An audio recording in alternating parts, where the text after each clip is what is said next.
Hi friends, இன்றைக்கி இந்த வீடியோவில் என்ன பார்க்க போகிறோம்னா எப்படி ஒரு அப்பளத்தை வச்சு ஒரு ஸ்நாக்ஸ் செய்யலான்னு சொல்லிட்டு தான் நம்ம பார்க்க போகிறோம். அதுக்கு ஃபஸ்ட்டு என்ன பண்ணுறோன்னா, அப்பளத்தை வந்து சின்ன சின்னதாக கட் பண்ணி எடுத்துக்கிறோம். கட் பண்ணி எடுத்த அப்பளத்தை வந்து கொஞ்சமாக ஃபஸ்ட்டு என்ன பண்ணுறோம், ஒரு அடுப்பில் எண்ணெயை ஊற்றிக்கிறோம்.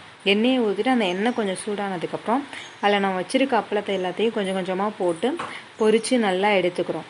எடுத்ததுக்கப்புறமேட்டு நம்ம என்ன பண்ணுறோன்னா, அதே சட்டியில் கொஞ்சமாக கடுகு போடுறோம். கடுகு கொஞ்சமாக போட்டுட்டு கொஞ்சமாக சீரகம் போடுறோம்.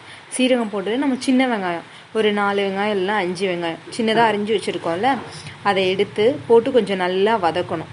வதக்கினதுக்கப்புறம் கொஞ்சம் அது நல்லா வதங்கி வந்துடும்.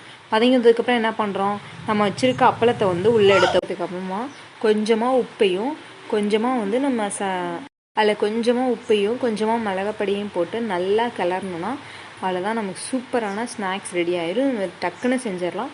இந்த வீடியோ பிடிச்சிருந்தா ஷேர் பண்ணுங்கள், சப்ஸ்கிரைப் பண்ணுங்கள், கமெண்ட் பண்ணுங்கள், கீழே இருக்க பெல் பட்டனை கிளிக் பண்ணிக்கோங்க. Okay friends, thank you, bye. Next வீடியோவில் பார்க்கலாம். Okay, by.